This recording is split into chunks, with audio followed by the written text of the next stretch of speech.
Jangan lupa tekan subscribe dan tombol loncengnya ya guys. Halo guys, selamat siang. Seperti biasa ketemu lagi dengan saya Rian Pranata di Rian Prana Channel from YouTube to the World. Balik lagi seperti biasa di tengah-tengah jam makan siang ya. Karena kenapa saya ngevlognya di tengah-tengah jam siang, jam istirahat seperti itu, karena kenapa urusan saya sudah selesai. Artinya ingatan saya tentang pengetahuan tentang rumah sakit juga masih fresh seperti itu. Oke, baiklah. Kali ini saya ingin membahas tentang peluang karir perawat yang bekerja di rumah sakit seperti itu, karena banyak sekali teman-teman yang nge-DM, Kak, bagaimana sih peluang karir kalau kita bekerja di rumah sakit seperti itu. Nah, berdasarkan pengalaman saya yang sudah 1 tahun lebih bekerja di rumah sakit, maka dari itu saya ingin menjelaskan kepada kalian. Namun sebelum kalian lebih jauh nonton video tentang ini, jangan lupa subscribe, komen, dan share dulu ya.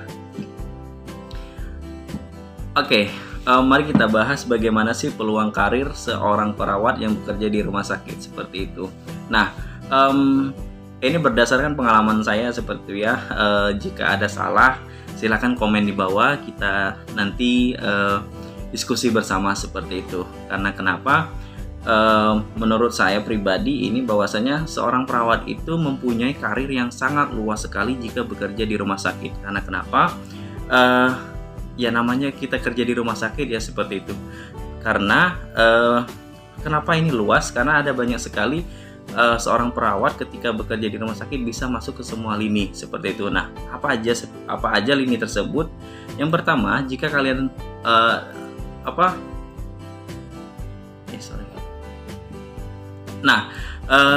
yang saya bahas ini adalah kalian sebagai seorang fresh graduate yang baru pertama kali bekerja ya seperti itu. Karena beda lagi urusannya ketika kalian melamar itu dengan sebagai seorang yang sudah profesional atau berpengalaman, karena kan beda lagi seperti itu. Karena kalau fresh graduate kan pasti akan melalui sebuah tahapan. Nah, tahapan tersebut yang pertama kalian adalah sebagai pelaksana. Seperti biasa ya, namanya juga kita baru seperti itu, pasti kita sebagai pelaksana di tempat rumah sakit yang kita bekerja. Pelaksananya seperti apa? Ya di semua lini di rumah sakit tersebut, bisa menjadi perawat UGD, perawat di keperawatan, perina, terus semuanya lah bisa seperti itu, di poli dan sebagainya seperti itu. Nah, ketika kalian dilihat oleh seorang HRD atau Human Resource Development sebagai sumber daya manusia di rumah sakit, jika kalian punya skill, loyalitas yang tinggi dan sebagainya, kalian bisa diangkat menjadi sebagai PJS atau pejabat sementara atau pemegang jabatan sementara seperti itu bahasanya, atau apalah untuk pengganti si kepala divisi ataupun kepala ruangan, terserah lah ya. Di rumah sakit itu pasti mempunyai nama jabatan ataupun divisi itu beda-beda, ada yang sebutnya divisi, departemen, ruangan dan sebagainya. Nah, kalian bisa menjabat sebagai pelaksana dari kepala divisi ataupun kepala ruangan di tempat pertama kali Anda dinas seperti itu. Kalau kalian di poli ya kalian bisa menjabat sebagai PJS di poli. Jika kalian di IGD, ditempatkan di IGD, kalian bisa jadi PJS kepala ataupun kepala ruangan divisi IGD dan sebagainya seperti itu. Yang kedua adalah kalian bisa dinaikkan lagi tahapannya ataupun jabatannya sebagai kepala ruangan ataupun kepala divisi. Balik lagi sesuai namanya ya, sesuai dengan bidangnya masing-masing ya. Kalian bisa menjadi kepala ruangan IGD, poli, perawatan, perina, dan sebagainya, all everything yang ada di rumah sakit tersebut.